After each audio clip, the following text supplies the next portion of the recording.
It was a mild October morning in Charleston, the kind where sunlight drifted softly through the moss-covered oaks outside the Whitmore home. Amelia Whitmore stood in her kitchen, a faint smile on her face as she arranged a small box of dark chocolate truffles.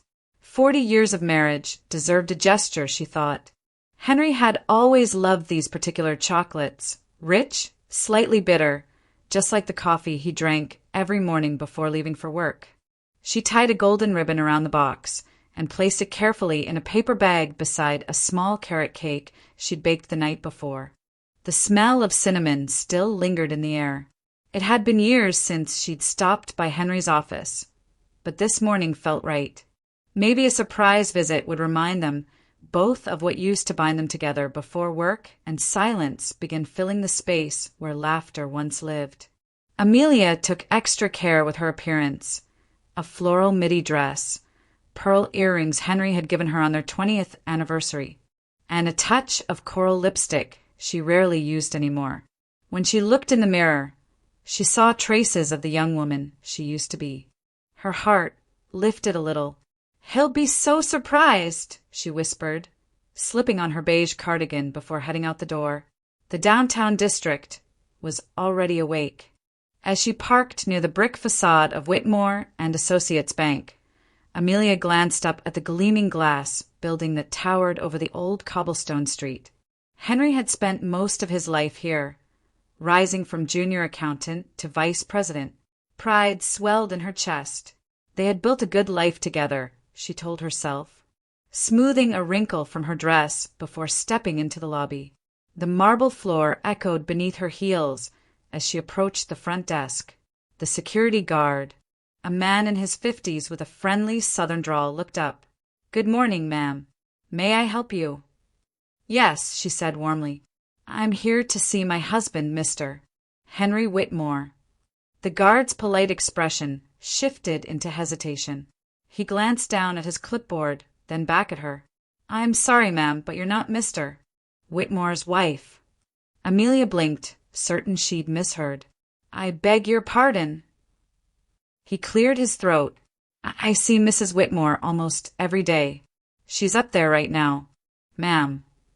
Before Amelia could respond, the elevator doors slid open with a soft chime. A woman in her mid-40s stepped out, tall, poised, her navy blue suit perfectly pressed. The guard straightened. "Good afternoon, Mrs. Whitmore," he greeted cheerfully. "Lunch at the usual place?" The woman smiled, a practiced, confident smile. "That's right. Thank you, Bill. Tell Henry I'll be back by 2. Amelia stood frozen as the woman passed by.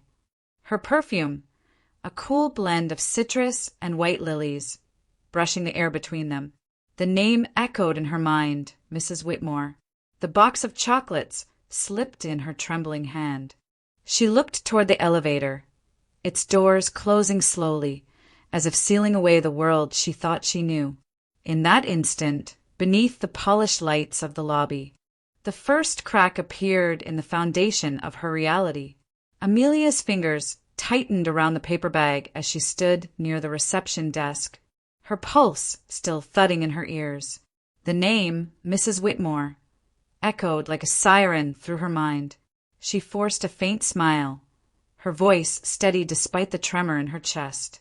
"Actually," she said to the guard, "I had an appointment with Human Resources this morning. I might as well head up." The man nodded, relieved to resolve the awkward moment. "3rd floor, ma'am. Down the hall to your right." She thanked him softly and stepped into the elevator. The doors closed. And instead of pressing 3, she pressed 8. The executive floor, her reflection in the mirror-like doors, looked composed, but her stomach churned. 40 years of marriage, 2 grown children, a home full of memories, and now doubt. The elevator chimed, and the doors slid open to a silent hallway lined with glass offices and framed certificates. Amelia walked slowly, the click of her heels echoing faintly. She passed a group of employees chatting near a coffee machine. "Henry's got lunch with Laura again," one of them whispered. The name sliced through her like a blade, Laura. Her heartbeat roared in her ears as she turned the corner and stopped in front of the frosted glass door marked Henry Whitmore, Vice President. She hesitated, her hand trembling on the doorknob, before finally pushing it open.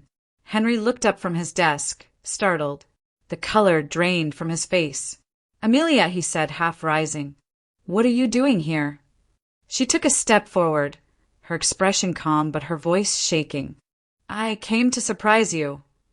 She set the small box of chocolates on his desk. "But it seems someone else beat me to it." Henry blinked, his lips parting. I don't understand." Amelia's gaze hardened. "Who is Laura Evans?" The silence that followed stretched endlessly. Papers rustled faintly in the air conditioning vent. Henry swallowed hard, then lowered his eyes. "Amelia," he began, his voice heavy. "Please, let's not do this here." She raised her chin, anger breaking through her composure. "You built a second life right above mine, Henry. How long?" He exhaled shakily. 15 years. The words hit her like a physical blow. She stared at him, speechless. 15 years. He nodded once, shame flickering in his eyes. "It wasn't supposed to happen. I tried to end it, but you didn't." He looked away, his voice barely audible. "She has a daughter. Our daughter. Grace. She's 14. For a moment, Amelia couldn't breathe. The room spun around her, the framed degrees, the family photos on the shelf, the pen Henry nervously twisted in his hand. The life she thought she knew lay shattered at her feet. Without a word, she lifted the box of chocolates and threw it across the desk. It struck a stack of files, scattering papers across the floor. 40 years, Henry. I gave you everything." He reached toward her, but she stepped back. "Don't," she said quietly, her voice breaking. "Just don't." She turned and walked out, her steps quick but unsteady, the sound of his voice chasing her down the corridor. The elevator doors closed behind her, cutting him off mid-sentence. When she stepped outside, the afternoon sunlight struck her face, blindingly bright. The warmth of it felt cruel. She stood motionless for a long moment before finally walking toward her car, each step heavier than the last. The wind off the Cooper River carried the faint scent of salt and marsh grass as Amelia walked along the promenade, her footsteps slow, deliberate. The late afternoon light shimmered across the water, turning everything gold and unreal, as if she had stepped out of her own life and into someone else's dream. Boats drifted silently under the Ravenel Bridge, and the city moved on without her, indifferent to the storm breaking inside her chest. Her mind replayed every detail of the past few hours, the guard's words, the woman in the navy suit, Henry's confession. 15 years. A daughter. Each thought landed like a stone in her stomach. She stopped at the railing, gripping it as if to steady herself against the invisible current pulling her under. The woman who walked into that bank, she thought bitterly, was gone. The breeze lifted strands of her hair, carrying them across her face, but she didn't move. For 40 years she had been Mrs. Whitmore, wife, mother, constant, steady. Now she didn't know who she was, only that she couldn't go back to that house and pretend nothing had changed. Yet as the sun lowered behind the bridge, she turned toward home, her reflection flickering across the glass of shop windows, ghost-like, fractured. When she stepped into the quiet house, the air felt thick, stale, as if it too held its breath. Every corner seemed to whisper his presence. The armchair where he read the paper, the silver-framed wedding photo on the mantel, the faint trace of his cologne in the hallway. She stood in the living room for a long time before reaching for the photo and letting it fall from her hand. The glass shattered against the hardwood floor. Sharp and final, a surge of anger rose in her chest, hot, uncontrollable. She moved from room to room, pulling open drawers, yanking clothes from the closet, tossing suits and ties across the bed. 15 years, she murmured through gritted teeth. 15 years, and I never saw it. In the corner of the closet, something caught her eye. A small wooden box pushed behind a stack of old ledgers. It looked out of place, deliberate. She knelt, pulling it free. The box was locked. The key nowhere in sight. Without hesitation, she grabbed the letter opener from Henry's nightstand and forced the latch. The hinge cracked, splintering the wood. Inside lay a thin stack of documents. A lease for an apartment across the river. Bank statements from an account she'd never seen. Photographs. Her breath caught as she lifted the first one. Henry and Laura, smiling on a beach. Another, Laura holding a baby, Henry's arm around her shoulders. More followed. Birthdays. Dinners, a child growing year by year. Grace. The pictures slipped from her hands, scattering across the floor like fragments of another life. A life that had existed alongside hers, hidden behind smiles and half-truths. Amelia sank to her knees among them, her hands trembling as she gathered the evidence of her own erasure. The truth was no longer a suspicion whispered in the back of her mind. It was there, in ink and paper and faces she couldn't deny. And for the first time since leaving the bank, she let herself cry. Deep, broken sobs that filled the empty house until only silence remained. It was close to midnight when Henry's car pulled into the driveway. The sound of tires on gravel broke the heavy silence inside the house. Amelia didn't move. She sat on the floor of their bedroom, surrounded by the wreckage she had created. Clothes scattered, drawers pulled open, shards of glass glinting under the soft lamplight. The photographs lay where they had fallen, faces from another world staring back at her. The front door opened. Footsteps echoed down the hallway, hesitant, cautious. Amelia. His voice trembled slightly. Are you awake? She didn't answer. He appeared in the doorway moments later. Still in his suit, his tie loosened, exhaustion and fear written across his face. When his eyes met hers, his expression faltered. Dear God, he whispered, stepping inside. What happened here? Amelia lifted her head slowly, her voice calm but hollow. I found your other life. He froze. The color drained from his face as his gaze fell on the open wooden box beside her. For a long moment, neither of them spoke. Only the faint hum of the refrigerator downstairs filled the distance between them. Finally, Henry crossed the room, his hands trembling slightly. Amelia, he said softly, I'm sorry. She laughed, quiet, bitter, disbelieving. Sorry? After 15 years? After lying every single day while I stood by your side. I didn't mean to hurt you, he said, his voice barely above a whisper. It just happened. I didn't know how to stop it. She looked up at him then, her eyes glistening. How long have you been living two lives, Henry? How long have I been the ghost in yours? He opened his mouth, then closed it again. You don't understand. I thought I could keep everything separate. I thought you thought wrong. Her tone cut through the air, sharp and final. She rose to her feet, her shoulders trembling. You looked me in the eye every morning. You kissed me goodnight, and all the while you were living with someone else. Having dinners, birthdays, a child. How do you even compartmentalize that? Henry took a step closer. Please, Amelia, let's talk about this in the morning. I'll sleep downstairs. No, she pointed toward the door. You'll leave tonight. His face fell. Where would I even go? To her, she said simply. You already built a home there. For a moment, he just stood there, staring at her as if hoping she would take the words back. But she didn't. The silence between them grew heavy, suffocating. Finally, he nodded faintly, defeated. He gathered his car keys from the dresser and paused at the doorway. For what it's worth, he murmured, I loved you. I still do. Amelia didn't reply. She turned away, her gaze fixed on the window. The sound of the front door, closing, echoed through the house like the final toll of a bell.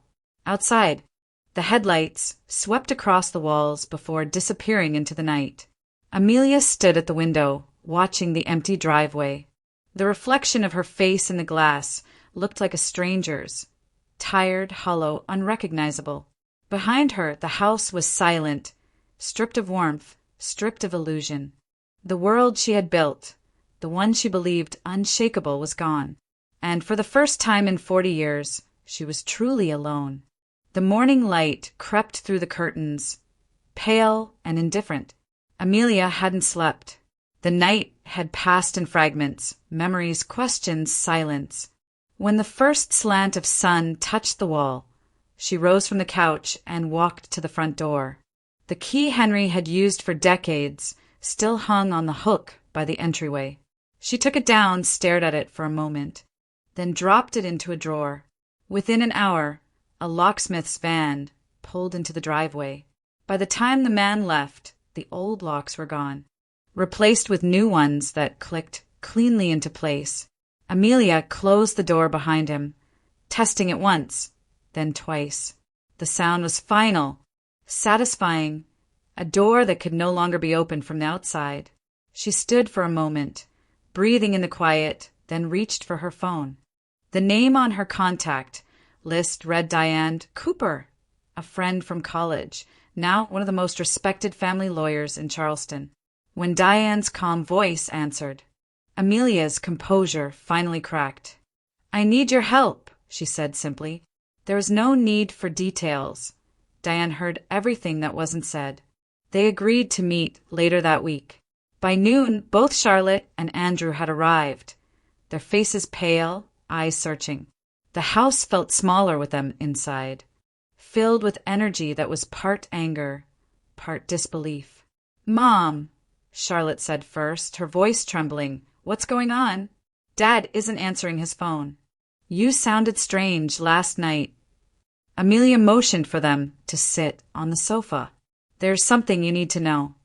She spoke quietly, her words measured but steady. She didn't show them the photos, not yet.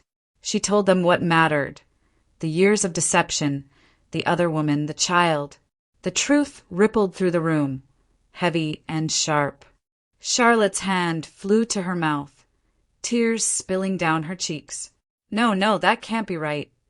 Andrew stood abruptly, pacing across the rug, his jaw tight. 15 years? He's been lying to us for 15 years. His voice rose, full of disbelief. "I'm going to find him. I swear I'll, Andrew." Amelia's voice cut through his fury, calm but firm. "Sit down." He turned toward her, his face flushed. "How can you be so calm?" "Because screaming won't change the truth."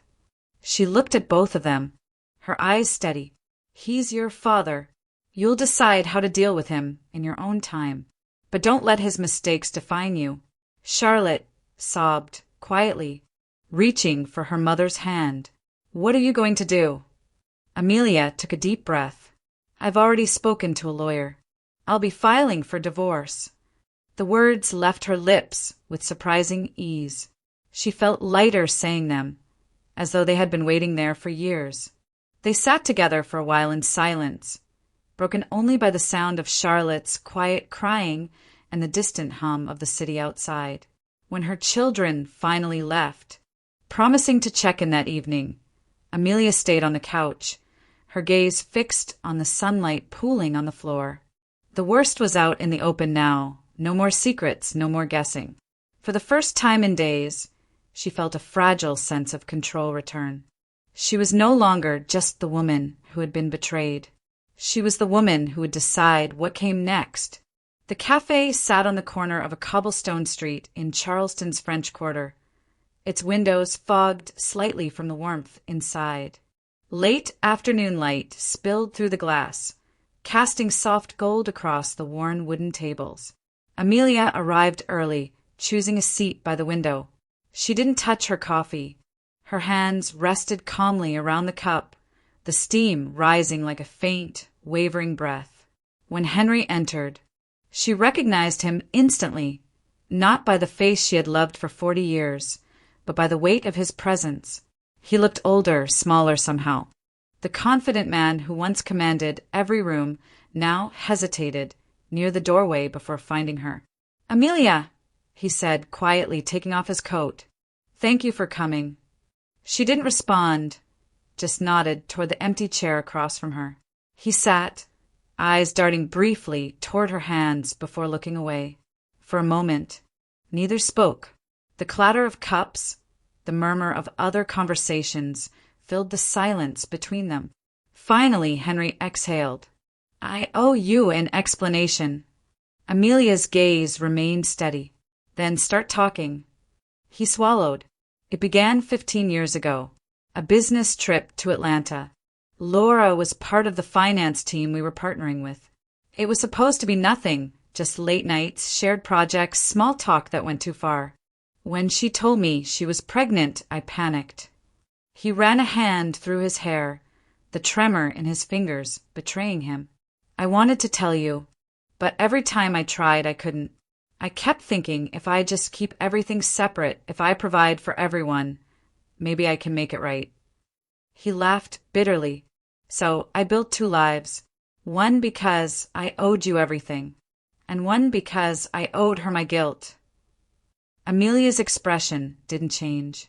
Her coffee had gone cold, untouched. She studied him quietly, her silence heavier than accusation. Henry leaned forward, desperation creeping into his tone. "I know what I did was unforgivable, but it wasn't about love, Amelia. I never stopped loving you. You are my life." Her voice, when it came, was soft but unwavering. "You didn't just betray me, Henry. You erased me." He froze as if struck. She continued, her tone steady, almost detached.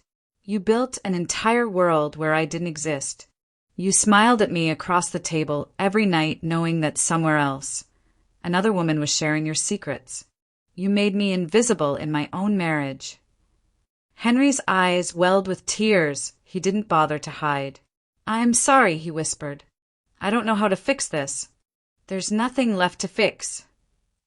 She stood, picking up her bag. "This isn't about you anymore." He reached for her wrist, but she stepped back. "Please, Amelia, don't walk away like this." She looked down at him for a long moment, her expression neither cruel nor forgiving. "You made your choice 15 years ago. I'm just learning how to live with it." Outside, the evening sun had dipped low, painting the street in amber light.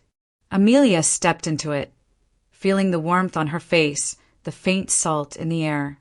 The weight on her chest eased slightly, replaced by something unfamiliar, lightness.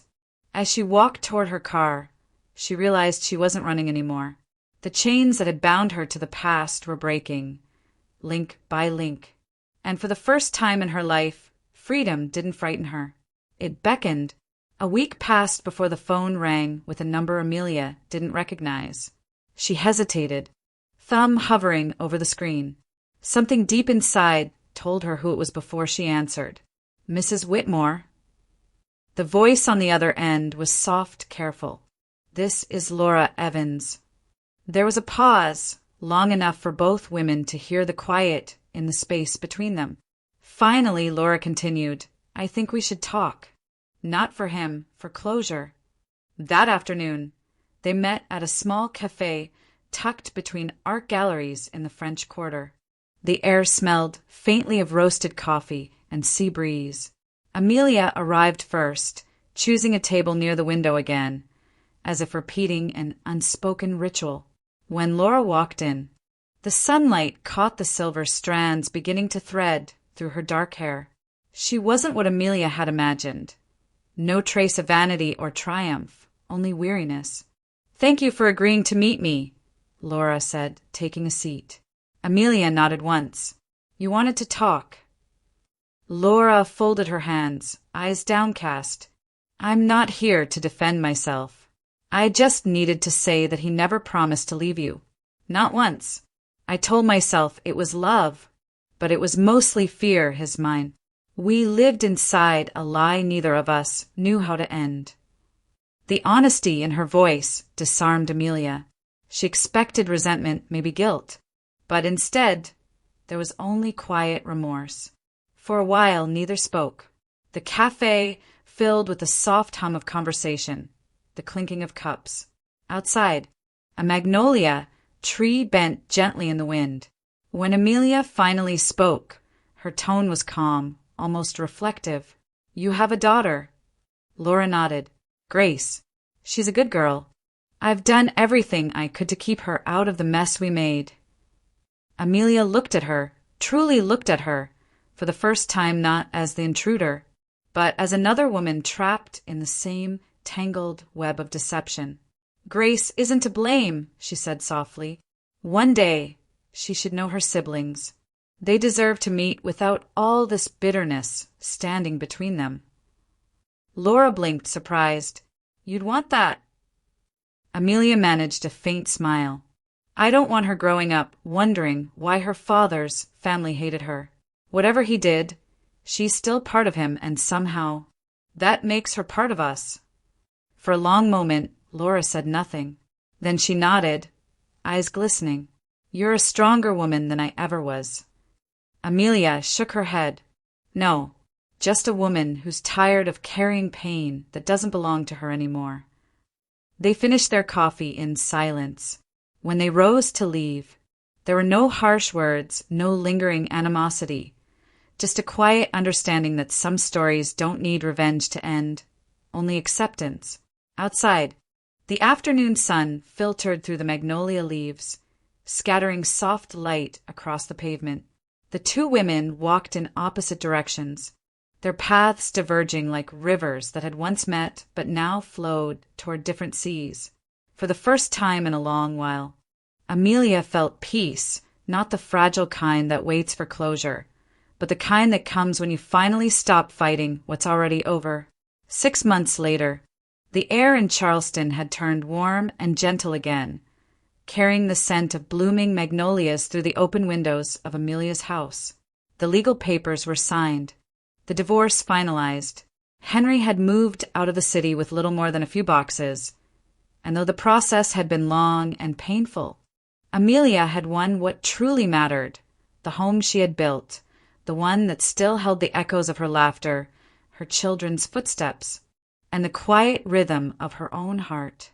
For the first time in decades, the house felt hers alone, no longer a monument to endurance or sacrifice, but a space reborn, walls repainted, rooms cleared of the heavy reminders of a past she no longer served.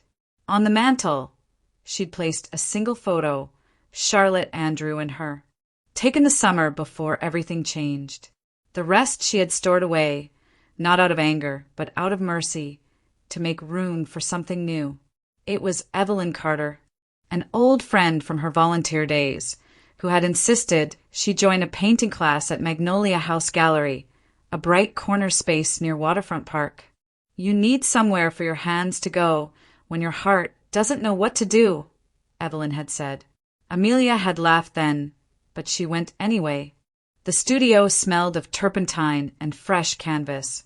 Sunlight spilled through tall windows, illuminating a dozen easels arranged in soft chaos. Young artists chatted over cups of coffee, their laughter easy, unburdened. Amelia chose a seat near the back, where she could watch the light move across the floor. When Evelyn handed her a blank canvas, she hesitated.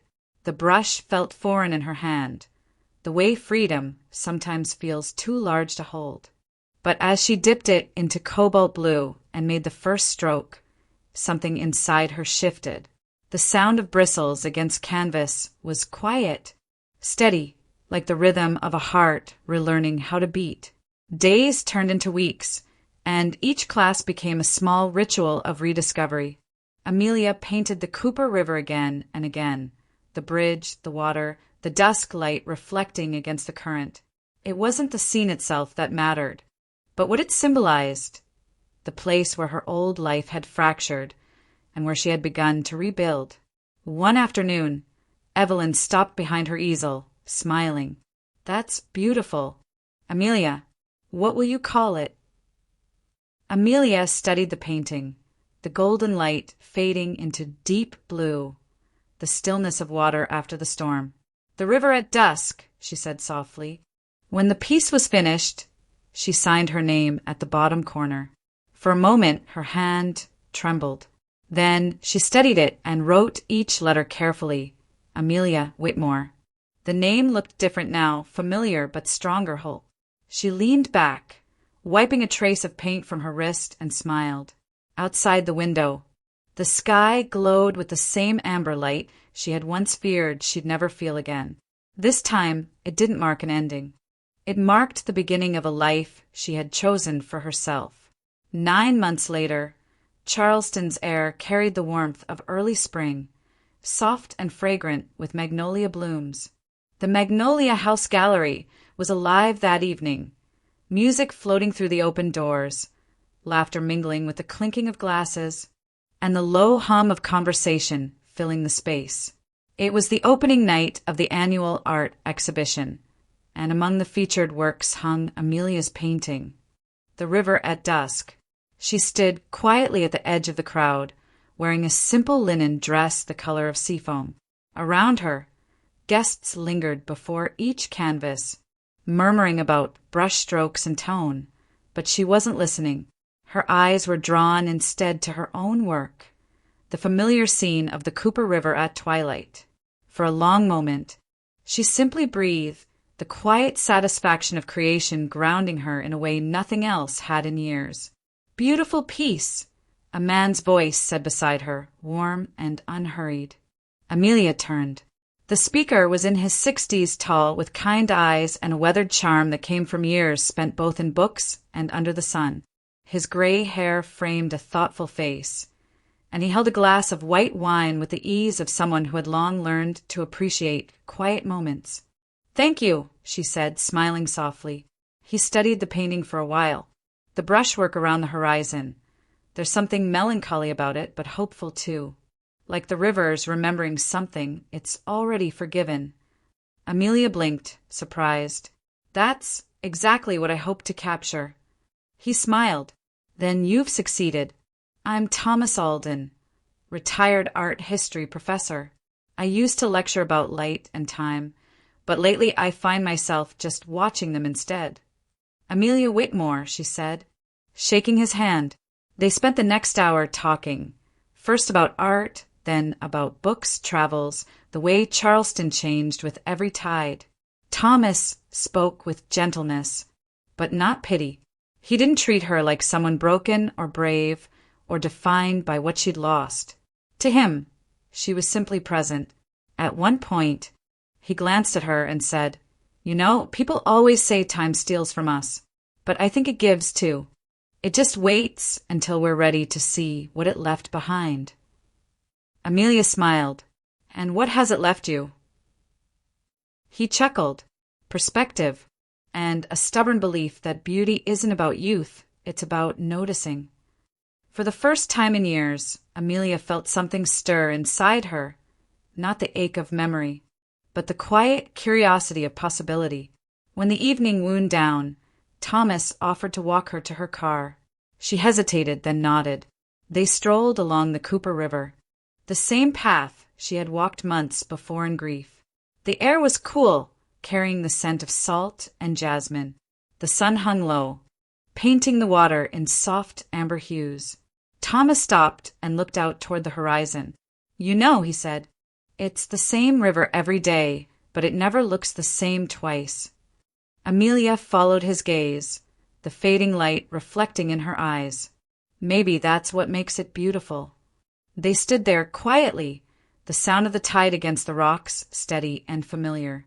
The river glimmered beneath the sunset, just as it had the day her old life had ended. Only now it marked something different, a circle closing, a heart reopening. And when she turned to walk beside him, Amelia felt lighter than she ever had before. A full year had passed since Amelia last saw Henry. Life had settled into something calm, almost tender. Her mornings began with paint and coffee, her afternoons with quiet walks by the river, and her evenings often with Thomas, whose company had become a quiet constant, unspoken, steady kind. But when the call came from Roper St. Francis Hospital, her breath still caught. "Mrs. Whitmore," the nurse said gently, "your husband's been admitted. A heart attack. He's stable for now, but you should come." The corridors of the hospital smelled of antiseptic and rain. Amelia walked them slowly, her heels soft against the tile, her heart neither racing nor calm, just aware. When she reached the door of his room, she hesitated. Through the narrow window, she saw Henry lying motionless, a pale shadow of the man she had once loved. Tubes and monitors surrounded him. Beside the bed sat Laura, holding his hand, and a teenage girl with Henry's eyes, Grace. Amelia stepped inside. Laura stood immediately, her face full of quiet surprise. "Amelia," she whispered, "he wanted to see you." Grace looked up, uncertain but polite, her youth a mirror of innocence, untouched by the past. Amelia smiled faintly and nodded toward her. "You must be Grace." The girl nodded, her eyes wide. "Yes, ma'am." Henry stirred at the sound of Amelia's voice, opening his eyes with effort. A small, weary smile crossed his lips. "You came." She pulled a chair closer, sitting beside him. "Of course I did." For a long time neither spoke. Machines hummed softly, measuring the fragile rhythm of a heart that had carried too much guilt for too long. Finally, Henry's voice broke the silence, hoarse but clear. "I wanted to say I'm sorry, Amelia, for everything. You were right to move on." Amelia's gaze softened. She reached out, resting her hand gently on his. "Rest now, Henry," she said quietly. "It's all right." He closed his eyes, exhaling slowly, as if her forgiveness, unspoken yet complete, had finally allowed him peace. Later, as she left the hospital, the evening light had begun to fade. She walked past the chapel, pausing at the door just long enough to whisper a small prayer, not for him alone, but for all of them, for the lives broken and rebuilt, for the lessons learned too late, for the strange mercy of time. A year later, the Whitmore house glowed with warmth again. The dining room was filled with laughter, Charlotte pouring wine, Andrew carving the roast, Grace seated shyly between them.